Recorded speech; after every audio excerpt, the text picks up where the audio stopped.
Me chamo Fernando Marques e coordeno a pós-graduação em Gestão de Negócios em Energia Elétrica da FIA Business School. Sejam todos bem-vindos ao nosso webinar, o futuro da expansão da geração de energia elétrica, leilões, lastro, energia e atributos. Esse evento, esse webinar, ele faz parte de uma série de palestras e debates sobre o tema de energia, que é promovido pela coordenação da pós-graduação em Gestão de Negócios em Energia Elétrica, da FIA, cuja próxima turma começará em setembro e as inscrições já estão abertas. Para o evento de hoje, os nossos convidados, palestrantes, são profissionais altamente renomados no mercado de energia. Temos, então, a honra de termos aqui conosco a doutora Elbia Ganum, presidente da Beólica, o doutor Eric Rego, diretor da empresa de pesquisa energética e também professor do nosso curso de pós-graduação em energia, com a moderação da doutora Jerusa Magalhães, que também é professora do nosso curso de gestão de energia, e a Jerusa, a nossa moderadora, que fará a devida apresentação dos convidados e mediará o nosso evento. Antes de passar a palavra para a Jerusa, gostaria de mencionar como que o nosso webinar ele está estruturado. Nós temos 1 hora de duração. Os convidados, a doutora Elbia e o doutor Eric, cada um terá de 15 a 20 minutos para as suas exposições, e, ao final, como de praxe, teremos os 15 minutos finais dedicados, destinados a perguntas e respostas. As perguntas elas podem ser enviadas aqui pelo Q&A do Zoom, e eu passo, então, a palavra para a Jerusa para ela fazer a moderação do nosso webinar. Jerusa, por favor. Obrigada, Fernando. É uma honra hoje estar aqui com a Elbia e com o Eric, colegas e amigos de longa data do setor. Quando a gente fez essa programação, a ideia de origem desse webinar era realmente falar do contexto da geração no período pós-pandemia. Então, o que aconteceria esse ano, falar um pouquinho dos leilões que estavam programados, sob a ótica tanto do planejador, quanto sob a ótica do mercado, trazendo aí a visão de Eric e Elbia, mas nós não imaginávamos que a gente estaria na semana em que saiu aí uma medida provisória anunciando a constituição de um gabinete para lidar com a crise hídrica. Tivemos aí, na última semana também, a aprovação na Câmara do projeto de lei de conversão da medida provisória e da desestatização da Eletrobras. Então, do momento em que nós tínhamos pensado no webinar, pensando em falar, sobretudo, da geração no contexto da modernização, falar de lastro, falar de atributos, o que a gente esperava, desde então, tanta coisa aconteceu, muita coisa aconteceu. Então, hoje eu acho que é muito oportuno, nesse momento, a gente ouvir pessoas do gabarito, como a Elbia e o Eric, e tratar desse assunto, trazer um pouco da visão deles, não somente sobre o planejamento, sobre o que se espera da geração de energia, mas também um pouco dessa visão, como é que tudo isso, essas últimas medidas aí, podem impactar o nosso futuro. A Elbia, eu vou introduzi-los aqui, falar um pouquinho do currículo deles. A Elbia, ela é presidente executiva da Beólica, como o Fernando falou, Associação Brasileira de Energia Eólica, é economista, doutora pela Universidade Federal de Santa Catarina, e a Elbia tem uma longa trajetória no setor elétrico, começou como assessora na ANEEL, depois teve uma passagem no Ministério de Minas e Energia e no Ministério da Fazenda, inclusive em períodos, Elbia, que coincidem um pouco com o racionamento lá no passado, e depois dessa passagem também foi conselheira da CCE por muitos anos, tendo assumido aí já há mais de 10 anos a presidência da Beólica. E hoje a Elbia, ela também ocupa a posição de vice-presidente, representando associações, no board do GVEC. O nosso amigo Eric, ele é diretor dos estudos de planejamento da EPE, foi sócio-diretor da Excelência Energética Consultoria durante muitos anos, presidiu o conselho, presidiu o Comitê de Energia da ANCHAM também, é doutor e mestre em energia pelo IE-USP, com extensão na Universidade de Illinois, e tem formação em engenharia de produção pela Escola Politécnica da USP e também em economia pela FEA-USP. Sem mais, passo aqui a palavra. Nossa ideia hoje é começar pelo Eric, trazendo a visão do planejador, e depois, Eric, você já pode passar a palavra diretamente para a Elbia trazer as considerações dela. Obrigada, bom evento. Oi, Jerusa, obrigado, boa noite a todos. Quero agradecer, né, o convite da FIA, né, de estar aqui com meus amigos, Fernando, Jerusa e Elba. Somos já, eu ia dizer velhos amigos, mas ninguém aqui é velho, então nós somos novos amigos. Né? Mas é muito bom estar com vocês aqui, conversando, né? Na FIA, inclusive, já tive a oportunidade na gestão da coordenação do Fernando de dar umas aulinhas também, né, Fernando? Então, é sempre muito bom estar junto com vocês, né? Bom estar com vocês três aqui, com quem estamos assistindo, tá? Também agora vou fazer uma apresentação, tá? Geral a respeito do planejamento da expansão, e aí depois a gente bate um papo mais sobre assuntos de interesse de todos. Vou compartilhar a tela para a gente começar a conversar.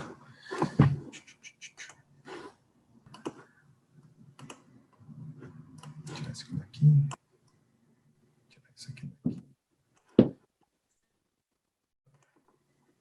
Vamos baixar aqui. Pronto, agora foi.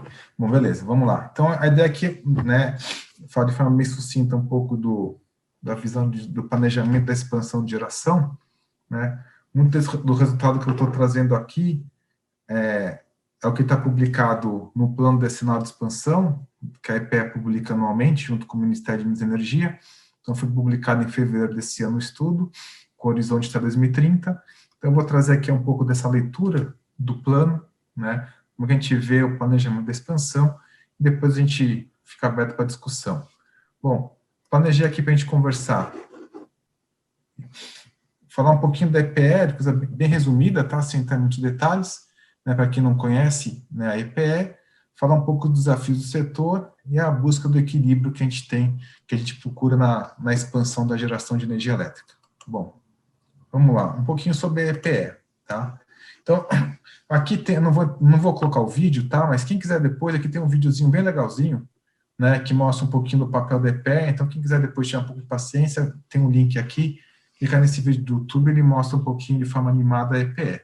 Mas a EPE é o braço técnico, né? Do Ministério de Minas e Energia, né? Enquanto o Ministério de Energia é responsável pela política energética, né? A EPE, até separada fisicamente, né? Do Ministério, o Ministério fica em Brasília, a EPE no Rio de Janeiro, ela é responsável por estatísticas, estudos, notas técnicas, planejamento, para poder apoiar o Ministério nas suas decisões. Então, o Ministério é responsável pelas políticas energéticas, e a EPE, né, contribui com estudos, com análises, para poder, né, dar para o Ministério todo o apoio técnico que ele precisa para poder tomar as melhores decisões.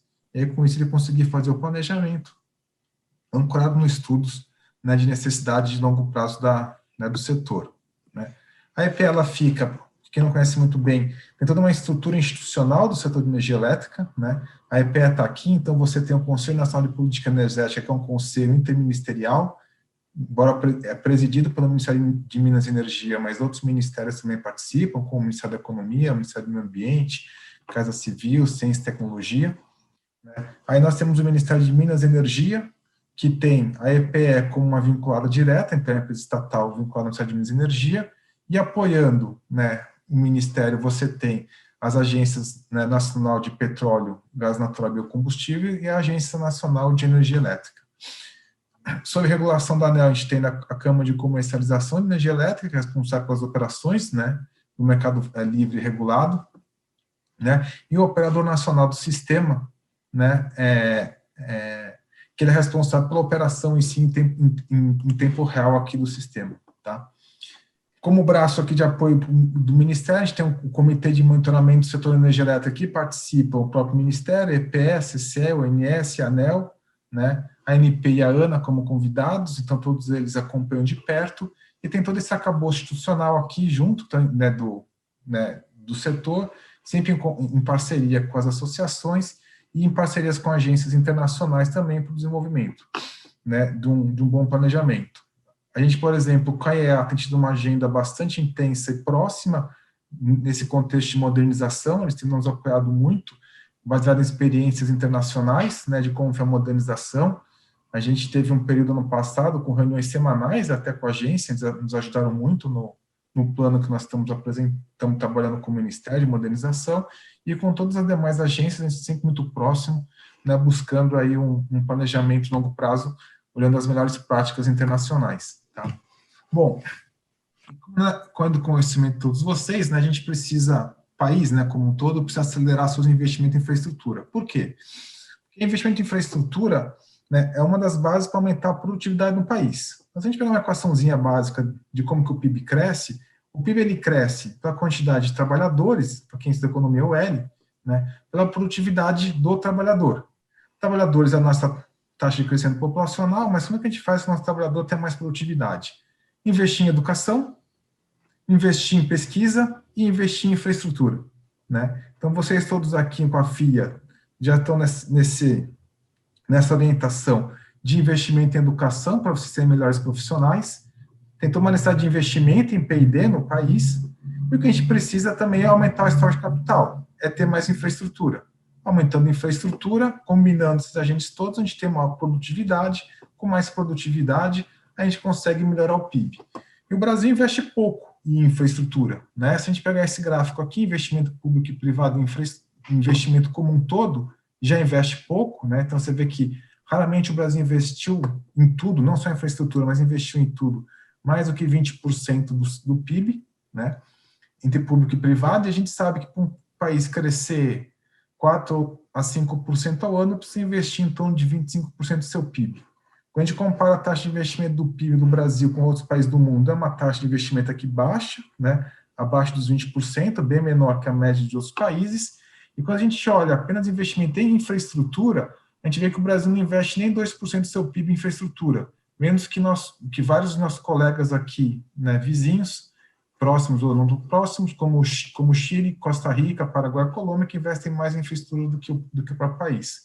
Então, nesse contexto todo, qual que é a missão da EPE? É promover mercados eficientes e políticas públicas consistentes no setor energético, induzindo investimento para o desenvolvimento sustentável no Brasil. Então, o nosso trabalho, né, de base de dados, estatísticas, notas técnicas, relatórios, que ajudam o Ministério a fazer as políticas públicas, né, sendo que o Ministério não é o único stakeholder da EPE, que a sociedade como toda são os agentes interessados. Com isso, a EPE procura dar a missão de tornar o ambiente de investimentos, né, induzir esse ambiente de investimento, atrair, né, os investidores para esse ambiente, e com isso a gente ter, né, mais investimento, e mais investimento vai ser crescimento econômico do país.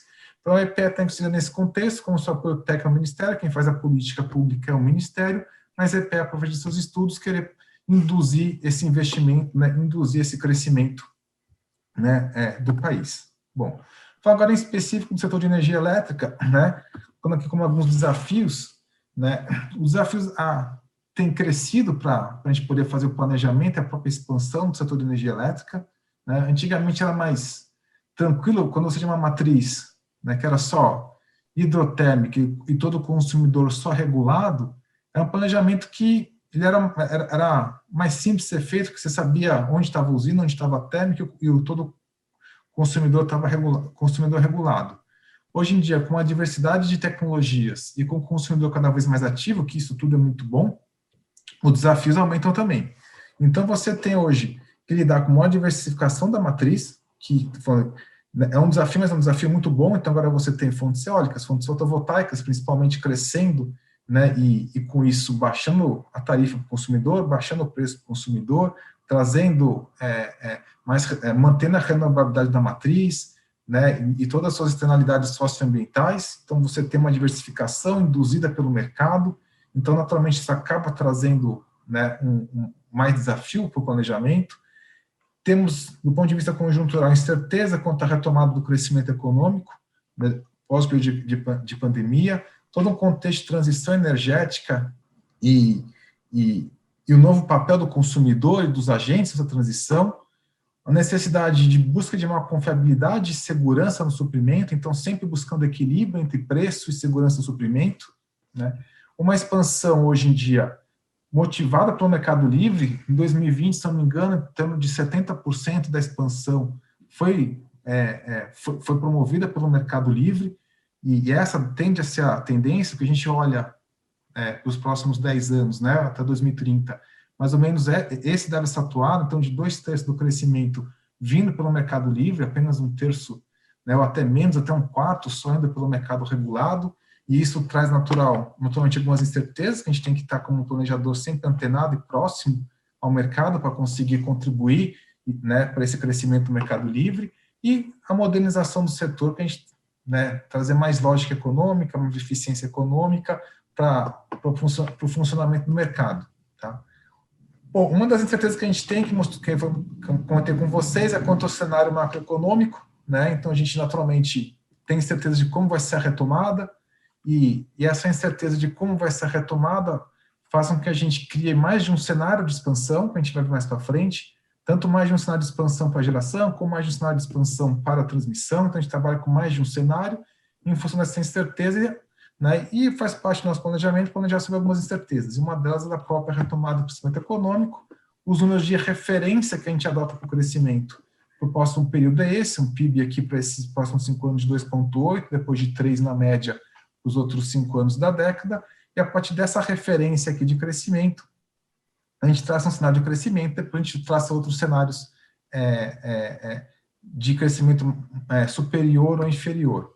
Então, aqui a gente mostra, eu tenho um cenário de referência, mas daquele PIB que eu mostrei para vocês, mas a gente também faz simulações com um crescimento do PIB maior, e consequentemente com um consumo de energia elétrica maior, e também um crescimento do consumo de energia elétrica inferior. Então, com são esses 3 cenários que a gente acaba trabalhando no PDE, né, de crescimento econômico, que vai dar rebatimentos em matrizes diferentes de geração e também de linhas de transmissão diferentes. Não olhamos só a geração, olhamos também a potência.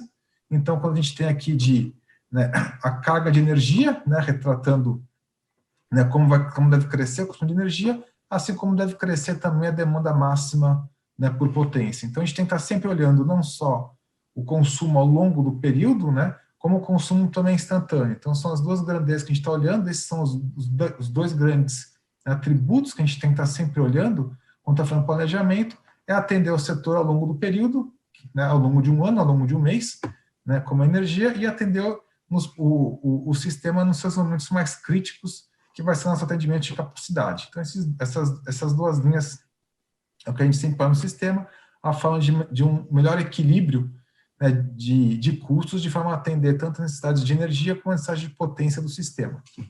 Bom, a gente tem um desafio, né, inicial é da transmissão pelo tamanho do território nacional. Então, você vê que o Brasil aqui tem toda essa expansão, hoje isso aqui é quanto que a gente tem de linha já efetiva no país, e quando a gente olha o país e coloca ele em cima da Europa, né, a gente tem uma boa dimensão, o tamanho do desafio que a gente tem de conseguir malhar toda essa rede, né. E malhar essa rede é muito importante, né, isso é uma coisa que eu tenho sido um pouco repetitivo, mas acho que vale a pena a gente estar sempre voltando nesse tema, né. Esse investimento todo em transmissão aqui, ele favorece o consumidor, tá? Então, investir mais em transmissão não aumenta a tarifa, pelo contrário, reduz a tarifa. Como é que a gente fez essa conta? A gente pegou no PDE anterior, no PDE 2029, né, que olhava o horizonte até 2029, e projetou quanto seria a expansão e o respectivo custo de investimento mais operação sem as linhas, né, planejadas e com as linhas planejadas. Com as linhas planejadas, naturalmente, com todos os custos do planejamento da linha, né? Então, a gente vai botar na conta toda a RAP que tem decorrente, né, desse investimento na rede de transmissão, e a gente fez o mesmo cálculo sem a expansão na rede de transmissão, só com o que se tem hoje.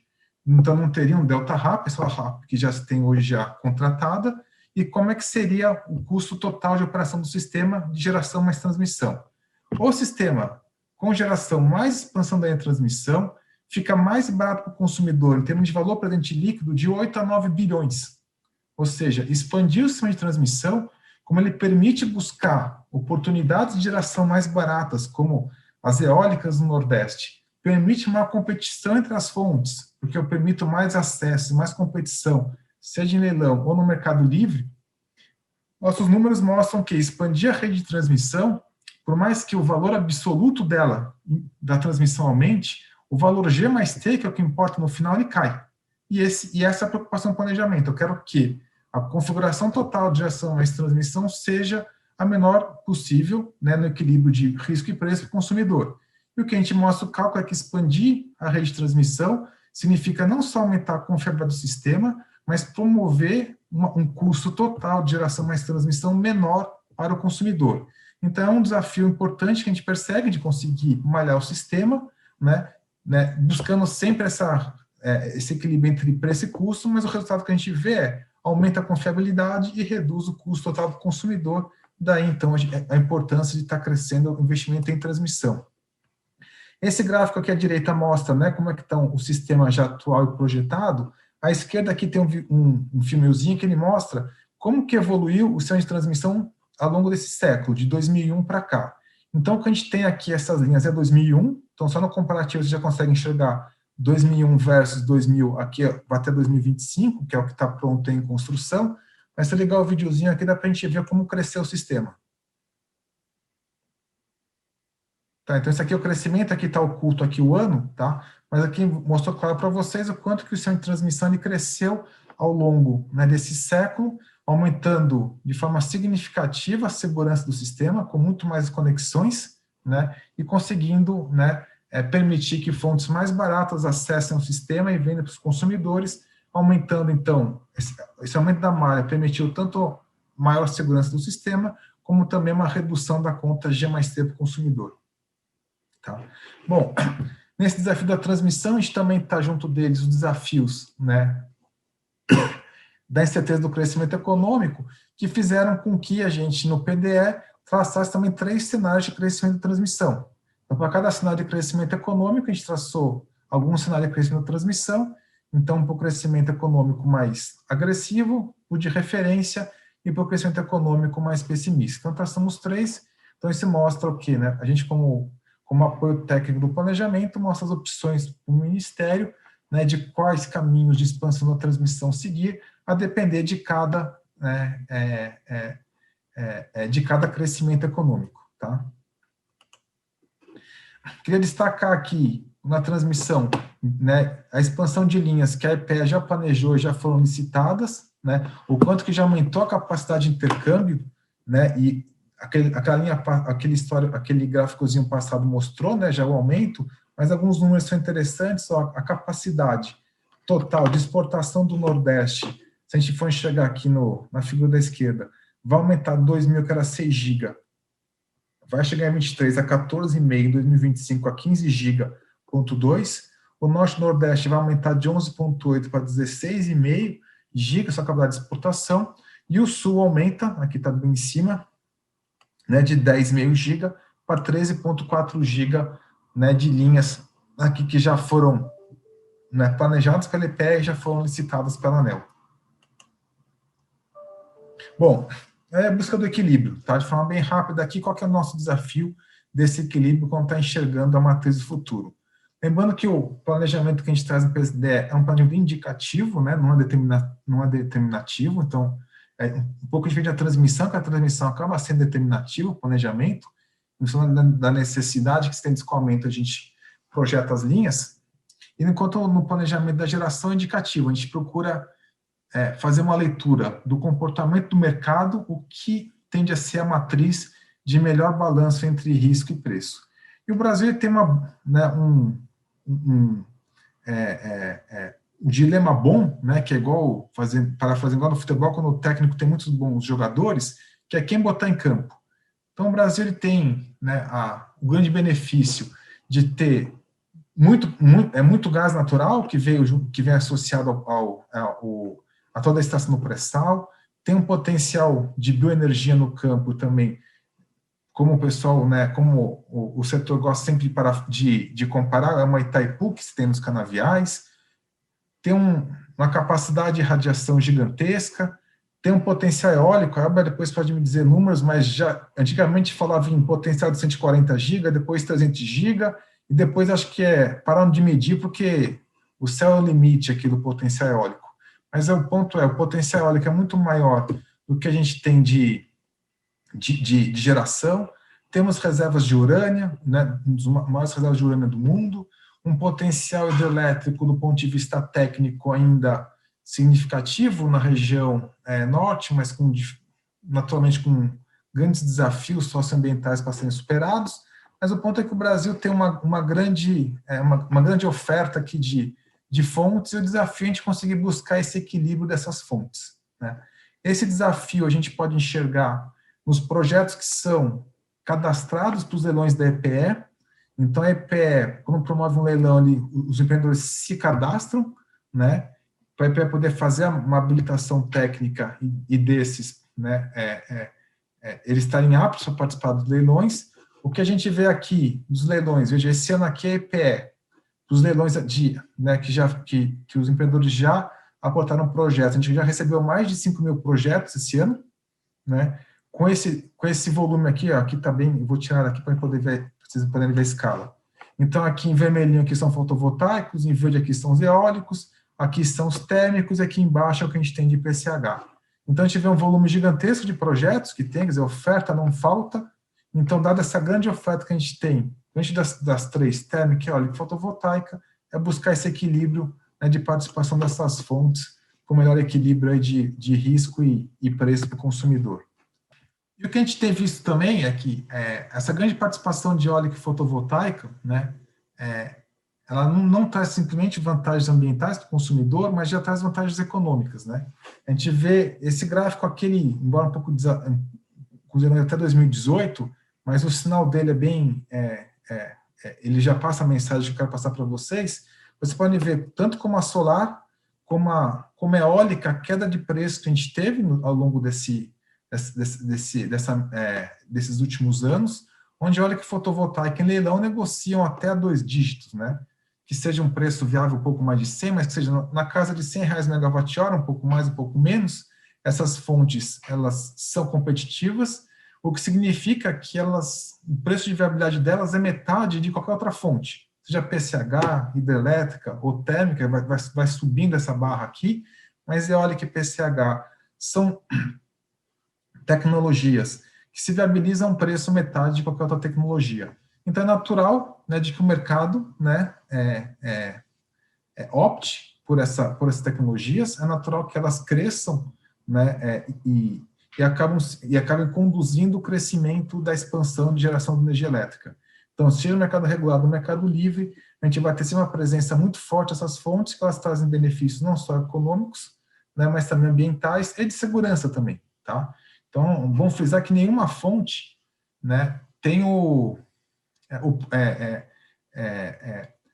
nenhuma fonte individual é responsável pela segurança do suprimento. É através do portfólio de eólicas, solares, hidrelétricas, térmicas, né, térmicas renováveis, não renováveis, é o portfólio que vai dar segurança para o sistema no futuro. Não tem uma fonte que pode ser caracterizada como a fonte que promove a segurança. Vai ser através desse portfólio que o sistema vai ter segurança. E como é que a gente enxerga esse portfólio futuro para poder traduzir em segurança?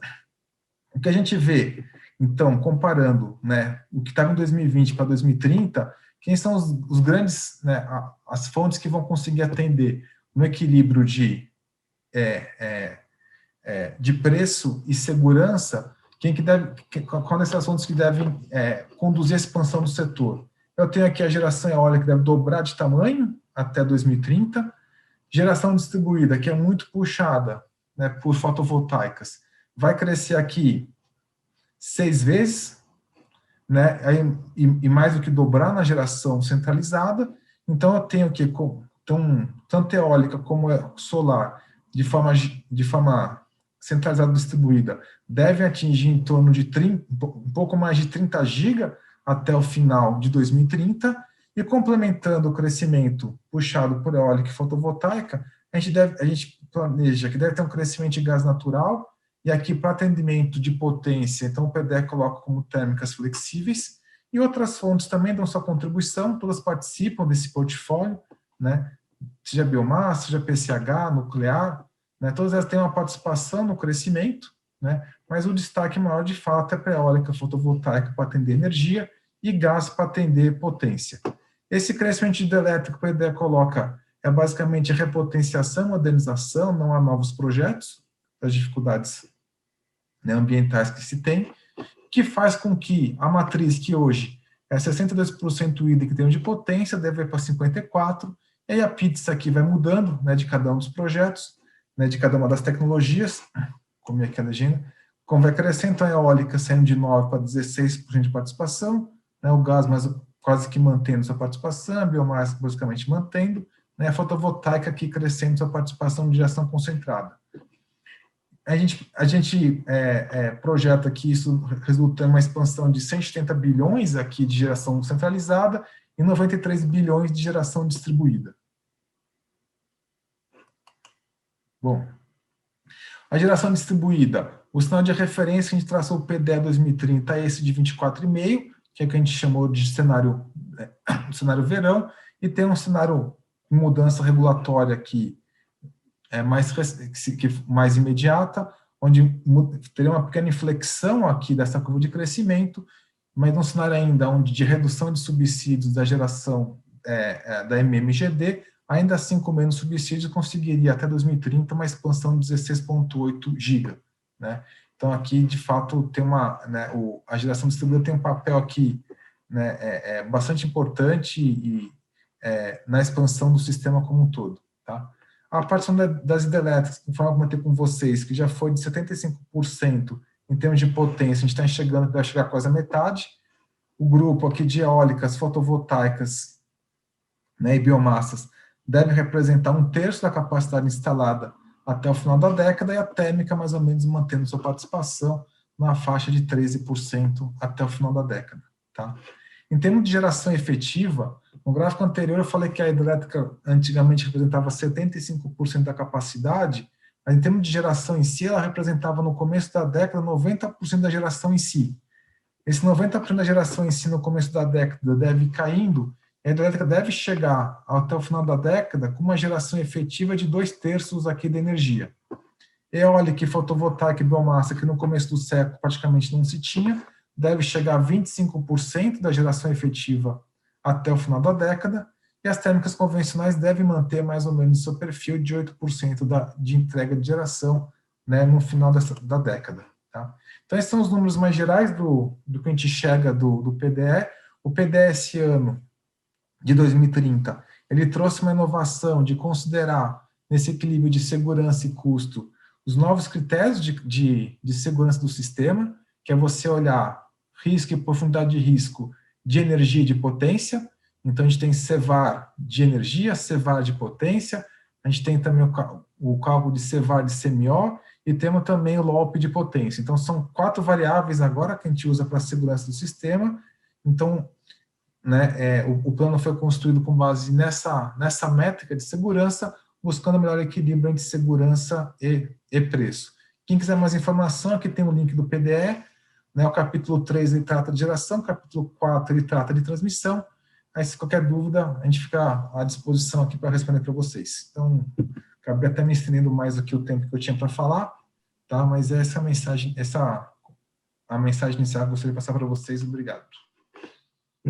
Obrigada, viu, Eric? Eu já vou passar, eu já ia passar direto para a Elber, mas só uma ponderação, assim, a gente, e até para introduzir um pouco aí o contexto da fala da Elber, né, que a gente vê, assim, o crescimento das renováveis, as renováveis continuam com tudo, né, sobretudo a eólica solar, que acho que na última década houve uma expansão significativa e pelo que você apresentou aí, existe uma tendência de continuidade disso. Depois, na hora das perguntas e do debate, Eric, eu queria te ouvir um pouquinho aí sobre os impactos se o projeto de lei for sancionado, né, da medida provisória que privatizou, da privatização da Eletrobras, for sancionado na forma como está colocado, a gente tem alguns números que, na época, acredito, da elaboração, não foram considerados, né?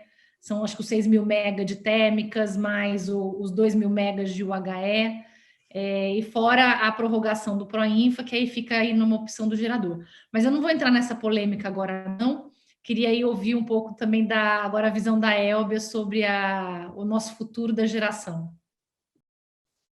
Muito obrigada, Jerusa. Boa noite a todos, gostaria de cumprimentá-los pelo evento. Eu tenho acompanhado com muita frequência a realização deste evento, de boníssima qualidade, e eu fico muito honrada de participar dessas discussões, de revê-los, professor Fernando, Jerusa, Eric. Ali no ensaio, a gente até se lembrou, né, que eu sou um pouco madrinha da Jerusa e do Eric, porque eu participei das bancas deles, né? Então, a gente se lembrou disso, já nos conhecemos há muitos anos e fazemos muitos trabalhos em conjunto, fizemos vários trabalhos em conjuntos. Eu fico muito feliz de estar aqui entre amigos e de poder falar de um tema tão relevante.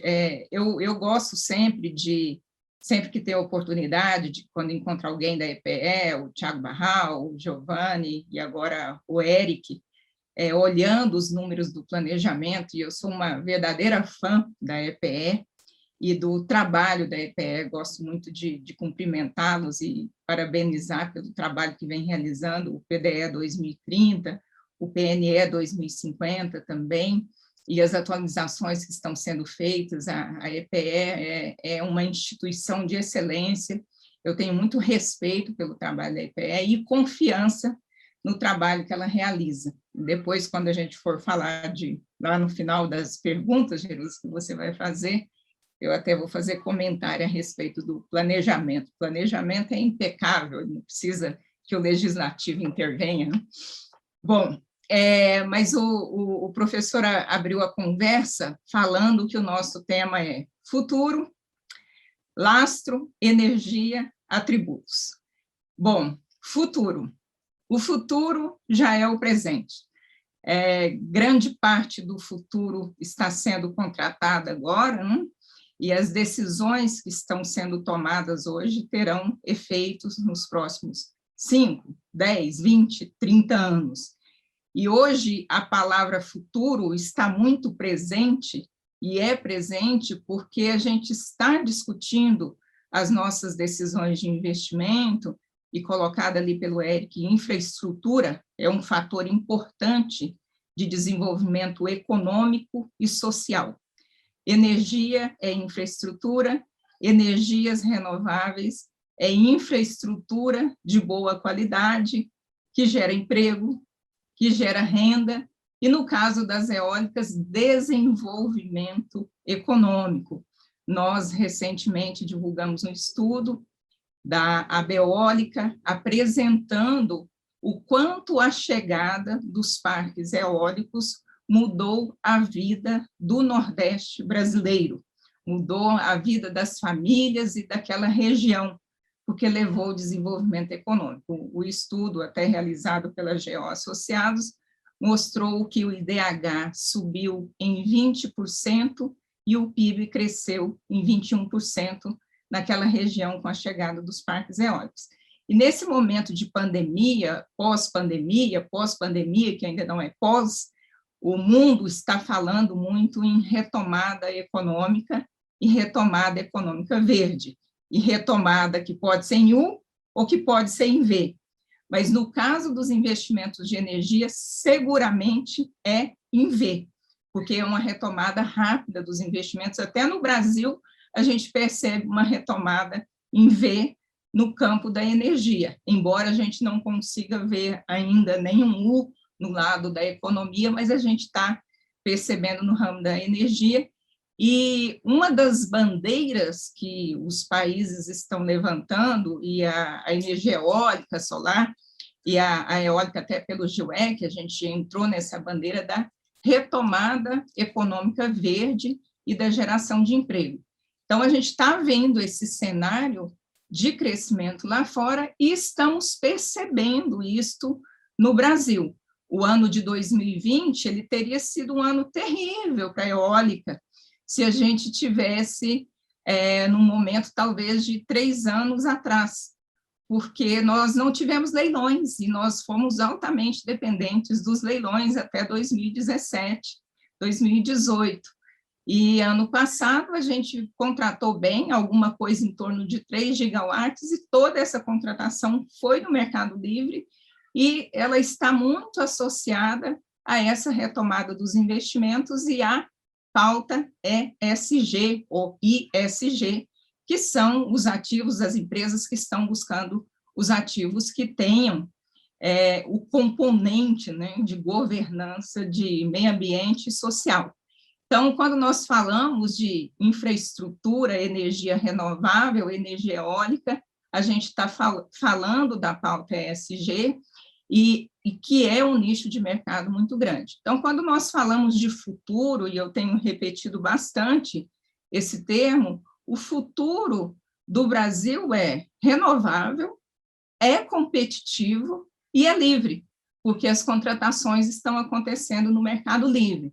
Então, a temática que é leilão, os leilões continuam relevantes, mas a gente está percebendo nessa própria discussão da modernização do setor elétrico e até algumas decisões que foram tomadas antes da modernização, que foram as portarias, na realidade, principalmente a publicação de uma portaria do MME, que traz abertura de mercado.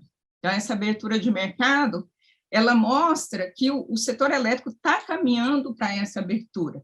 E é um movimento inexorável, é para lá que nós vamos. Então, nós estamos indo para um mercado cada vez mais livre, para um mercado altamente comprometido com a contratação de energias renováveis e altamente competitivo, porque as fontes renováveis no Brasil, elas sempre foram muito competitivas e estão cada vez mais competitivas. O gráfico do Eric mostra o crescimento muito forte da eólica e da solar, principalmente, mas também da PCH, um crescimento da biomassa, e a perspectiva futura da matriz, ela vem justamente por essas fontes. E quando nós olhamos para a matriz lá na frente, ela está ainda mais diversificada, o que nos traz uma segurança muito grande.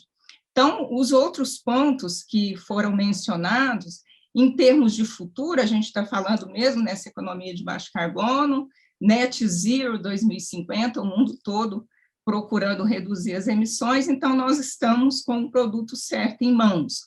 Quando nós trazemos essa discussão para o Brasil e até para a questão que foi levantada, atributos, lastro e energia, é bom a gente pensar, tentando separar essas 3 coisas e, ao mesmo tempo, colocar as 3 coisas juntas, é muito importante perceber para onde está caminhando o setor elétrico brasileiro, para onde está caminhando a modernização do setor elétrico e para onde essa modernização deveria caminhar.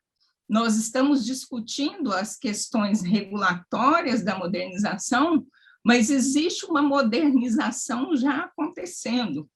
O mercado não espera, e que bom que ele não espera, e o mercado, de certa forma, está ditando o caminho. E nós tivemos essa experiência com a eólica em 2018, 2019, e como eu mencionei, em 2020. A eólica, 75% do que foi vendido em 18 e 19 foi no Mercado Livre. Então, mostrando que realmente o mercado será mais aberto e que essas escolhas serão feitas. E aí a discussão de atributos, separação lastro e energia, quando você pensa no mercado mais aberto, ela se torna ainda mais sofisticada e talvez desafiadora, porque o próprio mercado está ditando qual é o caminho e o próprio mercado está fazendo as suas escolhas. Além disso, a gente está percebendo uma combinação de novas tecnologias, até pela natureza do mercado, pela abertura do mercado e pela implementação de algumas regras. O preço horário, por exemplo, o preço horário trouxe para nós, vendedores de energia eólica, uma necessidade de buscar mecanismos de redes, alguns técnicos e alguns financeiros. E aí o preço horário ele dá uma abertura muito forte para nós pensarmos nos parques híbridos. a combinação, num primeiro momento, de parque eólico com solar, mas a gente pode pensar também num futuro muito próximo, fizemos um estudo até com o Donato, que já esteve por aqui, estamos estudando a viabilidade das baterias para entrarem nos nossos parques híbridos.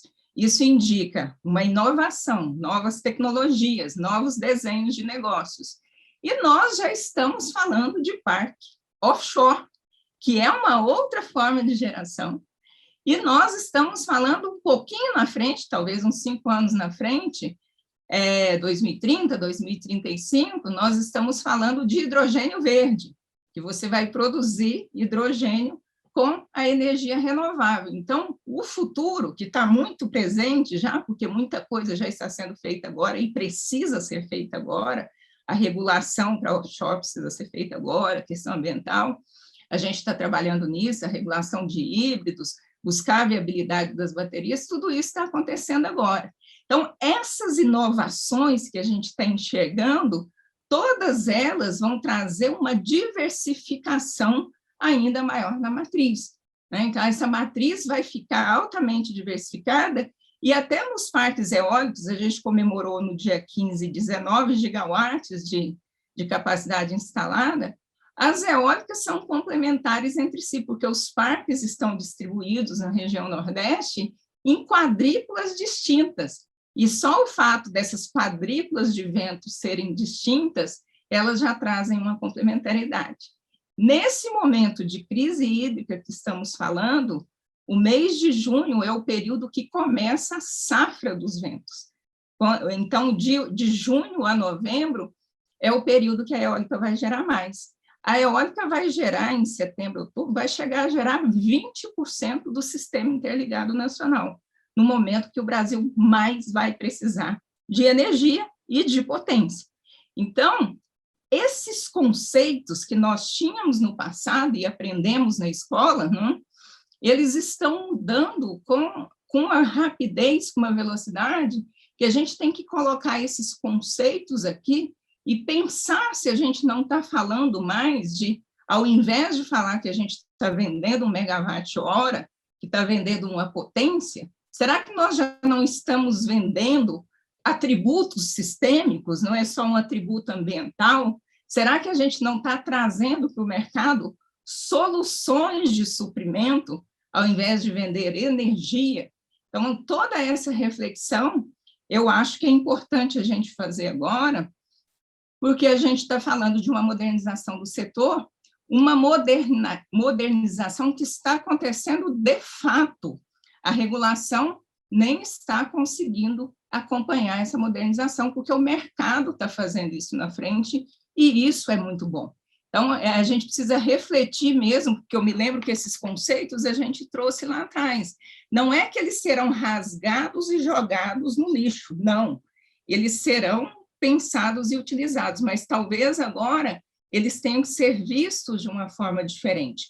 O conceito de atributo, que está até na lei, né, na 998, ele fala muito do atributo ambiental, fala da questão daqui, da transmissão, da flexibilidade, da potência. O mercado hoje está comprando atributo. Os nossos contratos que estão sendo vendidos no Mercado Livre, a gente está vendendo atributo, sim. E nós temos os certificados de energia renovável, nós temos os RECs e os I-RECs. E esses certificados se tornam um selo de energia. Essa semana, nós inauguramos a primeira contratação de uma empresa que vai usar a energia eólica no seu produto, como um selo de energia. E isso é o mercado que está fazendo. Então, a gente precisa colocar todas essas questões e refletir em conjunto e talvez sofisticar um pouco mais o nosso pensamento e ler, entender o que o mercado está dizendo.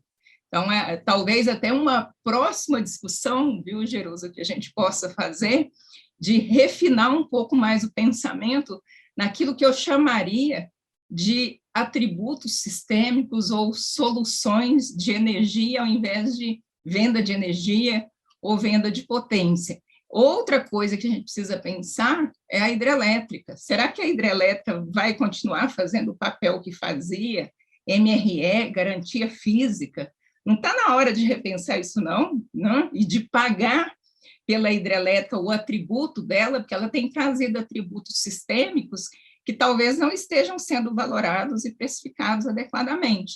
Então, acho que é bom a gente parar para fazer essa reflexão em torno dessas questões quando a gente pensa em futuro.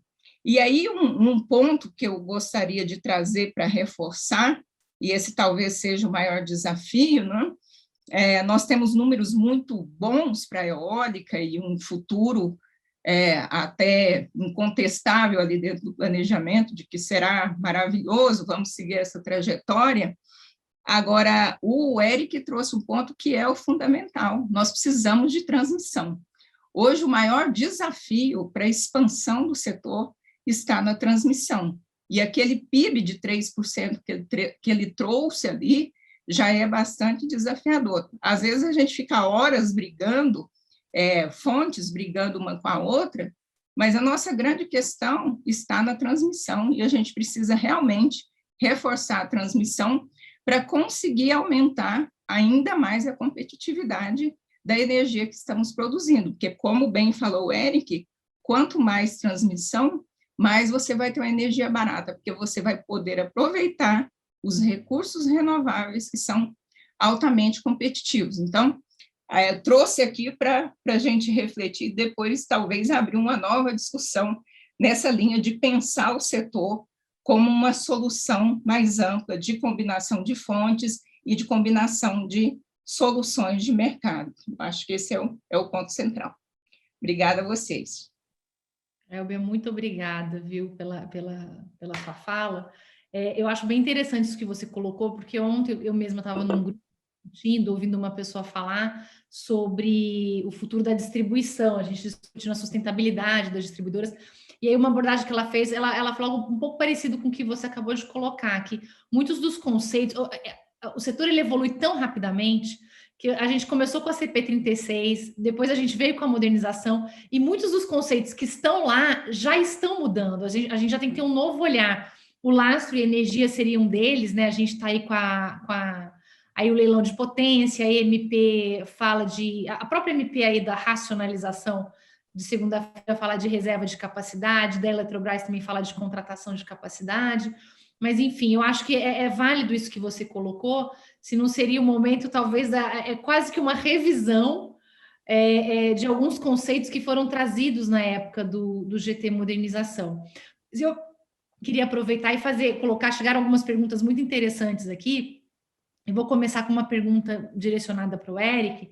Eric, a pergunta do Cosme, ele fala o seguinte: se devido à crise hídrica que prevalece hoje no país, você vê que a energia eólica e fotovoltaica ela poderia suprir mais energia no lugar das termoelétricas, evitando esses reajustes na bandeira vermelha nas contas de luz. Inclusive, ontem, numa reunião extraordinária da ANEEL, foi aprovada, né, aí a bandeira tarifária vermelha no patamar mais grave, né, acho que patamar 2, não me lembro a classificação, mas a pergunta dele seria se você enxerga as eólicas e as fotovoltaicas suprindo essa energia, tá? Oi, Jerusa. Bom, obrigado pela pergunta. Vou responder em duas partes. Uma que é uma questão mais conjuntural, outra que de fato enxerga, que é de longo prazo. No curto prazo, né, no que a gente tem hoje, a geração elétrica fotovoltaica já estão contribuindo, né? Elas estão gerando bem, né? O segundo semestre, que nem a Elba colocou, a eólica gera ainda mais do que no primeiro semestre, então elas estão dando sua contribuição, sim, para a segurança do sistema. Aí, nesse ponto, é importante destacar que não existe uma fonte sozinha que dá segurança no sistema, né? Então, às vezes, é uma discussão de que vamos colocar mais térmica para a segurança do sistema. Veja, a térmica sozinha, além de uma térmica impor uma dolarização do preço da energia elétrica, né, ela sozinha não é responsável pela segurança, né? Então, a gente pode ter riscos de suprimento, pode ter riscos de disponibilidade, então nenhuma fonte sozinha pode levar a marca da segurança. O que dá segurança é o portfólio, que nem a gente colocou no PDE, que a gente está colocando uma expansão, né, de eólica, fotovoltaica e térmica para atender potência. Então, o portfólio é que vai dar segurança. Não existe uma fonte sozinha que vai dar segurança. E, por longo prazo, nesse equilíbrio de risco e segurança, né, e até mesmo discussões que o PD traz, até tem no capítulo 3, na análise de sensibilidade, a gente tem até uma discussão sobre o novo papel da hidrelétrica, de ela atender mais recursos de potência do que atende hoje, né, e ser precificada por isso. A eólica e a fotovoltaica são ótimas fontes para encher reservatório. Então, se a gente quer segurança barata, a eólica e fotovoltaica enche reservatório e a hidrelétrica faz o serviço de energia de potência. Então, você tem uma combinação mais barata usando recursos que você já tem. Ainda vou precisar de térmica? Ainda vou precisar, porque eu preciso de um pouco de controlabilidade, né? De você ter uma gestão que a gente coloca para atendimento de potência. Mas essa combinação, se a gente mostra um PDE lá, se conseguir uma remuneração da hidrelétrica por potência, a gente aumenta, né, uma expansão eólica fotovoltaica, enche reservatório, a hidrelétrica atende potência, isso barateia o sistema e ainda coloca um pouco de térmica, naturalmente a térmica também entra para complementar, mas é o portfólio que entrega e todas as fontes contribuem, né, para a segurança do sistema, seja de energia como de potência. Tá, obrigada, viu, Eric? Eu vou chegaram muitas perguntas aqui, várias interessantes para a Elbia, uma inclusive que vai bem na direção desse tema que ela gosta muito, que é o futuro, né? E ela tem participado de vários seminários, eu tenho visto, falando sobre hidrogênio, tá? A colocação aqui, Elbia, eu já vou emendar, inclusive, duas perguntas para você. A primeira é se já existe alguma projeção de mercado livre de energia para os próximos anos, envolvendo demanda de energia verde. A pessoa acredito que a pergunta dela é mais focada na expansão do hidrogênio verde, se seria uma fonte voltada mais para o mercado livre ou se precisaria de uma expansão do mercado regulado. Acho que foi isso que eu entendi da pergunta aqui do nosso colega. E aproveitando, para também não deixar de fazer, chegou uma questão sobre a questão do novo marco ambiental, o marco da regulação ambiental, uma colocação da Cibele que no entendimento dela seria um regresso para as políticas ambientais, mas aí na verdade seria, desculpa, o Cibele seria mais para o Eric, mas eu queria ouvir um pouco a visão da Elbia. Esse novo marco, para quem não conhece, ele prevê, de algum modo, por um lado, a simplificação do licenciamento, mas ele também prevê licenças corretivas, empresas que estejam operando sem licenciamento possam ter as suas regularizações. E na visão de muitos, isso seria realmente um retrocesso, apesar de ter essa mensagem de simplificação. Por outro lado, esse marco poderia inviabilizar políticas públicas. Eu acredito que a pergunta aqui é mais na linha se essas regularizações ambientais elas teriam ou não um reflexo negativo na implementação dos empreendimentos. Então, Elbia, se você puder falar um pouquinho sobre essa questão do hidrogênio verde, primeiramente, e depois como é que você enxerga a questão ambiental de projetos. E na sequência, Eric, eu também queria ouvir você um pouco sobre esses dois temas, se você puder falar. Bom, a nossa perspectiva com relação ao hidrogênio verde é que a gente está falando de mercado, né? Então, hoje, quando eu penso no mercado, geralmente eu penso num parque que eu vou construir para daqui 3 anos, para daqui 5 anos. E quando tem um leilão, e nós vamos ter alguns leilões, vamos ter um leilão semana que vem, o que acontece? A perspectiva de contratação de um leilão é de 3, 4 gigawatts e aparecem 50 gigawatts só de solar e eólica. Quer dizer, a oferta é muito superior à demanda. Então, nós imaginamos que o mercado de hidrogênio verde, que deve se tornar viável um pouquinho lá na frente, eu falo do ponto de vista econômico, lá para 2030, talvez 2028, ele seria uma forma da gente exportar energia, porque até então energia é no tradable, né? Mas ele seria uma forma de você produzir hidrogênio verde para exportar. Essa seria uma maneira. Nós já estamos com um projeto piloto, aliás, 2 projetos pilotos em preparação, um no Ceará, outro na Bahia, com plantas, um com offshore e outro com planta onshore de energia eólica, nessa perspectiva. Se será o mercado livre que vai viabilizar esse mercado, é possível que sim, mas é possível que o mercado regulado também, porque o ministro Bento recentemente tomou uma decisão no CNPE, dando as diretrizes para o hidrogênio verde, e ontem eu recebi um convite para uma reunião no Ministério para falar sobre isso. É possível que venha alguma coisa do lado do ambiente regulado. Com relação ao ambiental, para as eólicas em particular, eu não vejo muito impacto, porque o processo de licenciamento da energia eólica ele já é mais simples. E em 2014, a gente trabalhou na resolução CONAMA, que estabelece as diretrizes para o licenciamento ambiental. Então, desde aquela época, a gente segue aquela resolução. Antes disso, a gente seguia uma lógica também, e eu não vejo assim que tenha algum efeito, dada a simplicidade ambiental que são os projetos. Geralmente é legislação estadual, grande parte das vezes a gente nem precisa de ERRIMA pela natureza, então eu acho que não teria muito impacto. Essa é a minha perspectiva, mas o Eric, que está lá tratando de todas as fontes, talvez ele tenha outra visão. O que eu gostaria de acrescentar, acho que, para não ser repetitivo, no PDE, né, voltando até para o PDE, no capítulo 3, a gente no final traz uma avaliação de emissões, tá?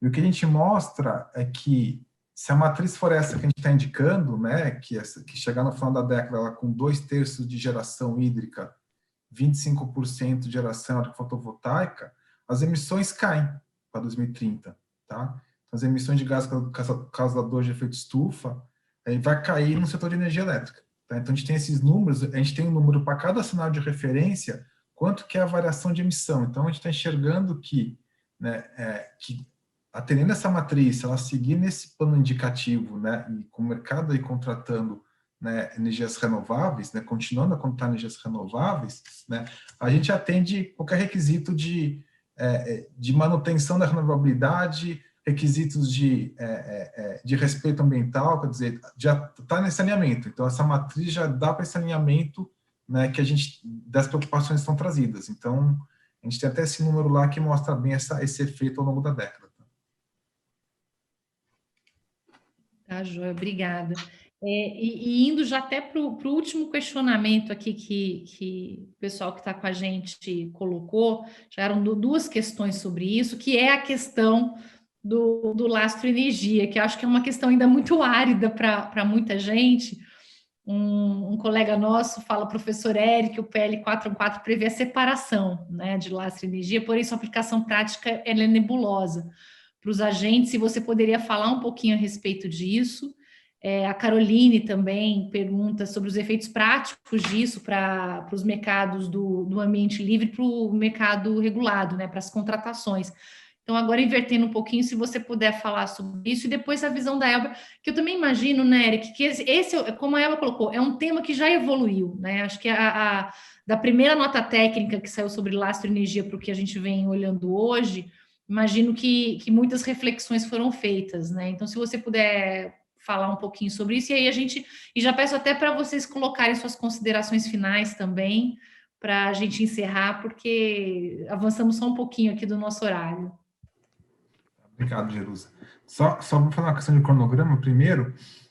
Agora, em julho, provavelmente a gente deve entregar para o Ministério já umas novas notas técnicas de como é que a gente já está, o quanto a gente evoluiu na quantificação dos produtos, tá?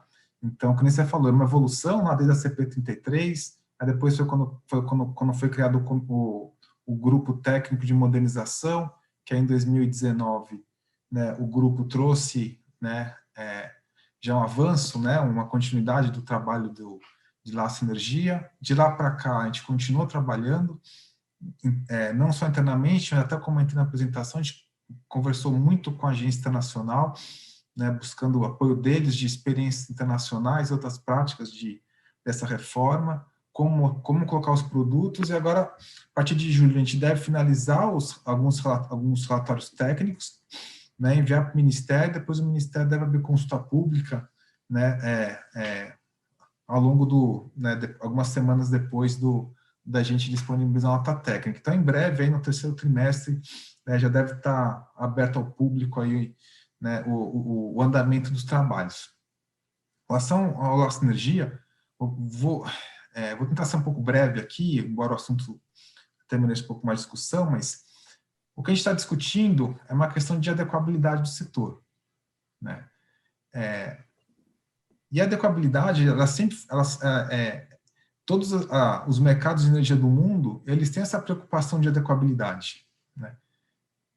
No hemisfério norte, quando a gente falava de adequabilidade, né, vinha o nome de capacity markets, né, de mercado de capacidade.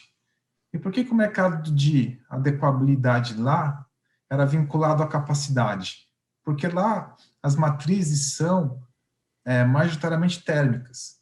Então você tem o seguinte, se você tiver um critério de adequabilidade de potência, a energia vem associada, ela vem junto. Então, o mercado de adequabilidade que foi criado lá foi de capacity. E aí você tinha um mercado de adequabilidade para capacidade, uma vez atendida, tem-se energia e negocia-se energia. Então, você tinha já os dois produtos, um produto de adequabilidade, no caso para eles, de capacidade, porque essa era a matriz, e o produto, a commodity, energia elétrica, para ser comercializada entre os ambientes. Então, já nasceu separado lá, quando foram feitas as reformas, né? Já nasceram separados esses mercados de adequabilidade com de energia elétrica, e assim seguiu-se uma distinção simples entre comercializar a energia elétrica em si e adequabilidade do ponto de vista de capacity. No Brasil, a gente também tem um mercado de adequabilidade, que é a garantia física. Só que uma adequabilidade de energia. Por que o Brasil olha uma adequabilidade de energia?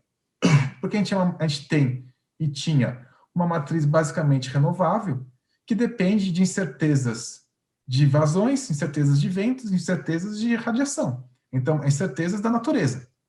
Então, se a gente monta um parque com incertezas da natureza para energia, essa é a minha insegurança. Então, eu faço uma adequabilidade de energia. Com energia atendida, dado o fator de capacidade, você pegar de um parque hídrico que vai ter 50%, 60% da capacidade, potência vem associado. Então, criou-se também no Brasil um mercado de adequabilidade de energia, só que ao invés de fazer separado, que nem nos mercados do hemisfério norte, como era adequabilidade de energia e mercado de energia, acabou nascendo casado. Né? Não nasceu separado que nem lá, porque a nossa adequabilidade era diferente, então nasceu casado esse mercado. Então você negocia a garantia física que é a adequabilidade e tem o mercado exposto de energia. Né? E aí as coisas vão se misturando. Né? Só que o que a gente viu com a evolução da matriz é que o Brasil ele tem que ficar testando, né, e verificando não só a adequabilidade de energia, mas de potência também. Que eu posso, num ano, eventualmente, estar com apertado energia, no outro ano eu posso estar apertado em potência. Eu tenho que estar verificando os dois. Essa discussão a gente levou até para a Agência Internacional de Energia, para ver, olha, né, o Brasil, a gente está tendo essa leitura que precisa ter as duas adequabilidades, né?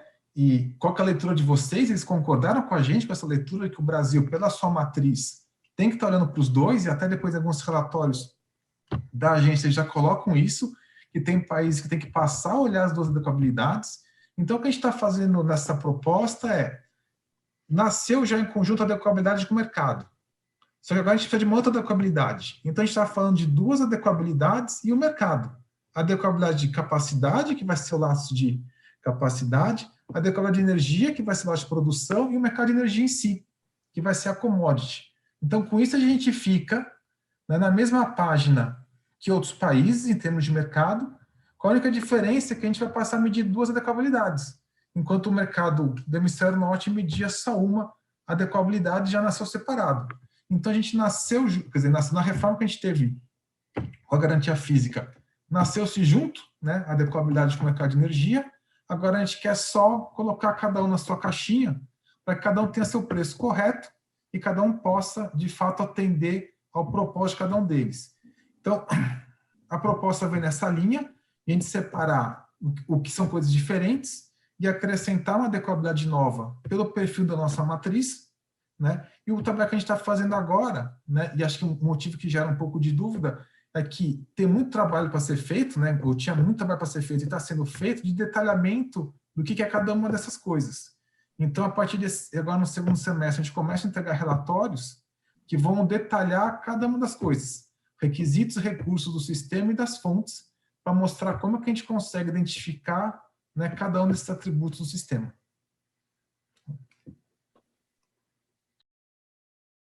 Elber, se você quiser complementar também.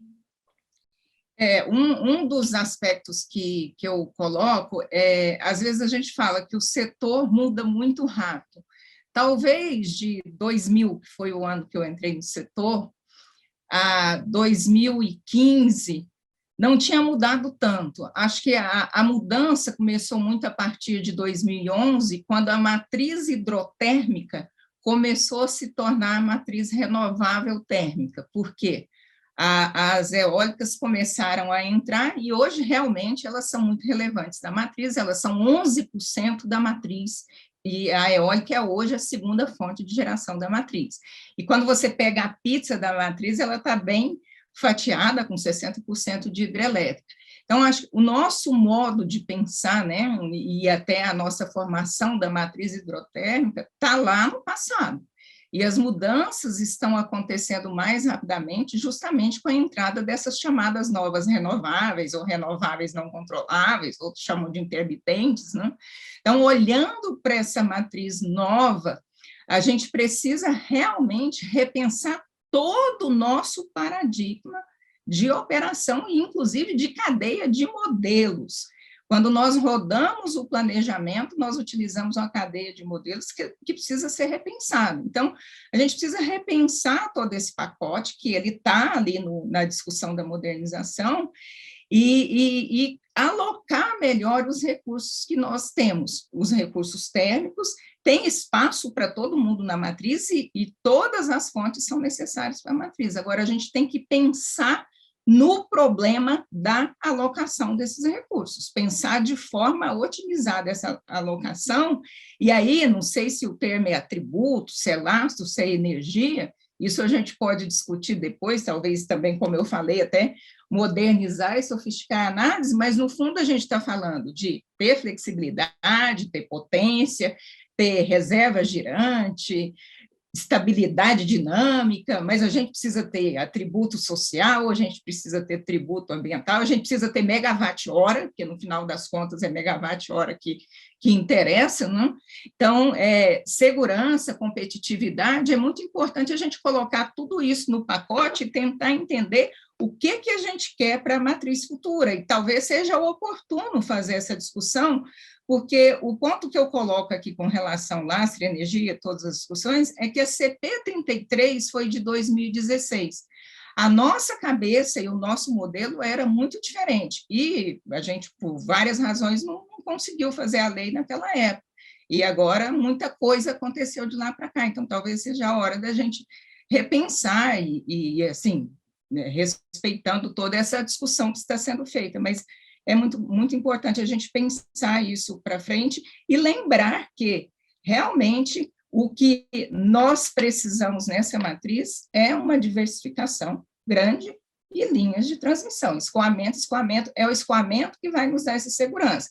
Quando alguém perguntou se a solar e a eólica poderia resolver a questão agora, nenhuma fonte é capaz de resolver o problema agora, tá? Porque agora ninguém consegue resolver o problema. Tá? Se a gente tiver realmente uma situação de aprofundamento do risco, a gente vai ter que controlar do lado da demanda, porque você não se você não coloca em 3 meses nenhuma fonte de geração. Agora, você repensar uma matriz para não ter que passar por isso, talvez seja. Agora, qual é o componente que tá faltando aqui? Porque quando você olha, a reserva do sistema ela é grande, o componente é mudança climática, que a gente precisa ver. Hoje mesmo estava vendo notícia do Canadá e gente morrendo de calor. Então, gente, tem mudanças climáticas nessa história, precisa ser pensado. Então, assim, palavras finais, Jerusa, a gente até passou. Eu gostaria de agradecer o convite, a oportunidade de poder fazer essa discussão, mais uma reflexão do que uma discussão, parece que o ambiente da USP já permite isso, Fernanda, mesmo online você já começa a pensar, querer criar coisas. Eu fico muito feliz de estar por aqui, queria agradecer também as pessoas que estão participando pelas perguntas, a oportunidade de deixar muitas perguntas e poucas respostas. Muito obrigada, tá? Um beijo para vocês. Eu também me despeço aqui e agradeço mais uma vez você, Elbia, Eric, por topar nosso convite. Essa é uma iniciativa, como o Fernando falou, do curso de pós-graduação em gestão de energia da FIA, E é sempre um prazer estar com vocês e ouvi-los. E eu gostei muito do que você falou, né, Elber? Muitas perguntas, poucas respostas, mas esse é nosso trabalho, né? E agradeço também a todas as pessoas que ficaram conosco até agora.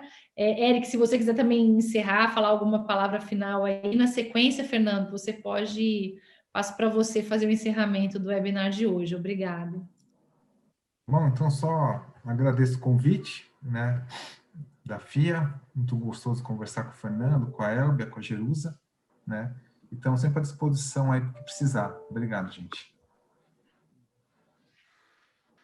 Bem, infelizmente nós precisamos, né, encerrar o nosso evento, né? Em nome do curso de pós-graduação em Gestão de Energia Elétrica da FIA, agradeço muito a presença aqui dos ilustres profissionais e amigos, a Elbia, o Eric, a Jerusa, né? E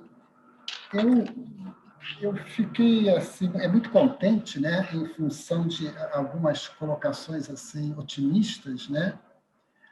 Uma da parte do Eric, né, que projeta para 2030 uma matriz elétrica bem diversificada e com um portfólio que venha a garantir a segurança do nosso sistema elétrico, mas, evidentemente, sem esquecermos da necessidade da expansão da nossa rede de transmissão, né?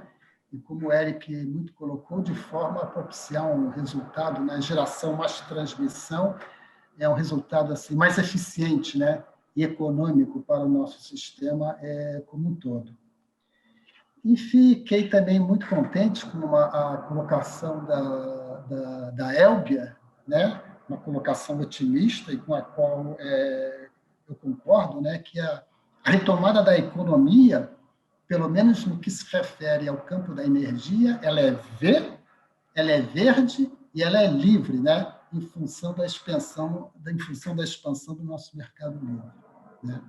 Bem, eu agradeço muito, né, em nome da coordenação do curso de pós-graduação em Gestão de Energia, aos nossos ilustres amigos e participantes, e especialmente ao nosso público, né, que esteve conosco até agora, e, inclusive, até em função da curiosidade e da importância que a fonte hidrogênio, né, parece que trouxe aí à baila, talvez seja e possa ser, Jerusa, o tema do nosso próximo webinar, né, falar aí sobre o futuro do hidrogênio verde, né? Bem, eu registro, então, aqui o meu boa noite e agradecendo a participação de todos. O meu muito obrigado. Muito obrigado.